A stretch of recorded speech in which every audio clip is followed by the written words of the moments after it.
করবেন তাদের করে জিজ্ঞিতে হবে সুবহানাল্লাহ।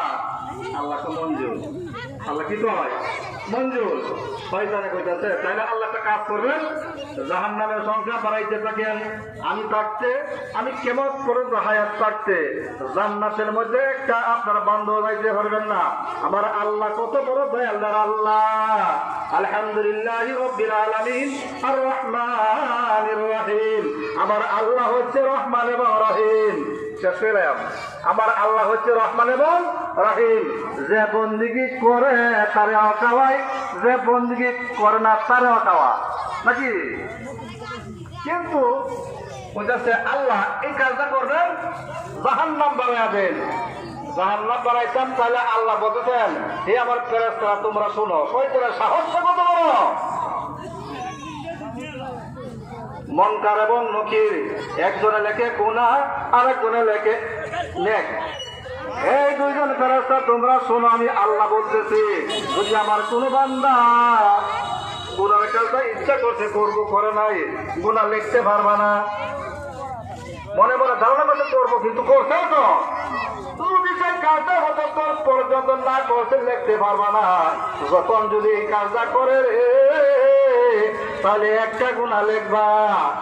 কিন্তু একটা কথা সাবধান করিয়া দে, আমার কোন বান্দা যদি নেক কাজটা করার নিয়ত করে করার সঙ্গে সঙ্গে তারে নেকের পাল্লা লেখা নেকের তালিকা লাগবে সুবহানাল্লাহ।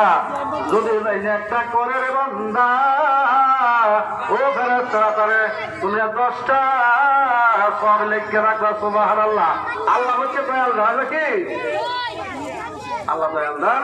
দেখা যায় আলোচনা আছে না, দইরে ব্যবসা করে যেত না, ঠিক আছে দইরে ব্যবসা আলোচনা করে যেত না। যাই হোক এখন উনি তো আমাদের মেহমান মানুষ, জামাই মানুষ।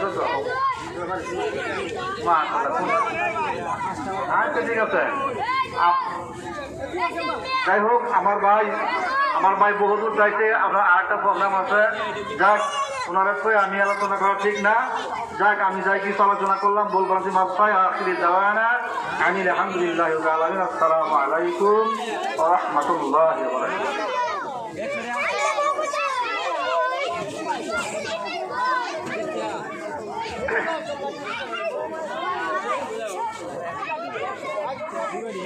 আলহামদুলিল্লাহ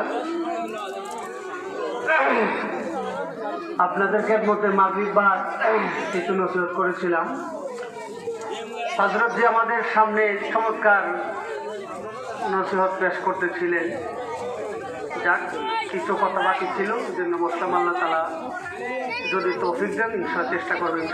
আমি একটা আয়াত করেছিলাম, সেই আয়াতটি হলো قل اللهم مالك الملك تؤتي الملك من تشاء وتنزع الملك ممن تشاء وتعز من تشاء وتذل من تشاء بيدك الخير إنك على كل شيء قدير।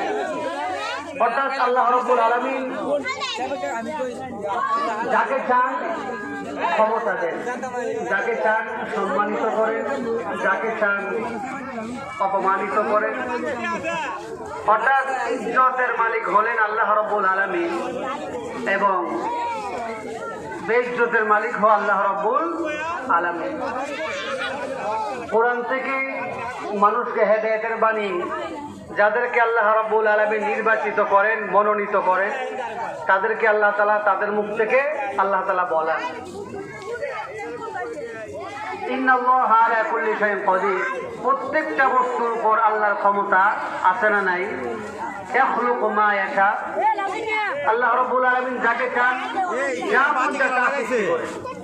আল্লাহ তাআলা কাউকে ছেলে সন্তান দান করেন, কাউকে মেয়ে সন্তান দান করেন, কাউকে ছেলেও দেন না মেয়েও দেন না। এই ক্ষমতা কার হাতে? আল্লাহর হাতে।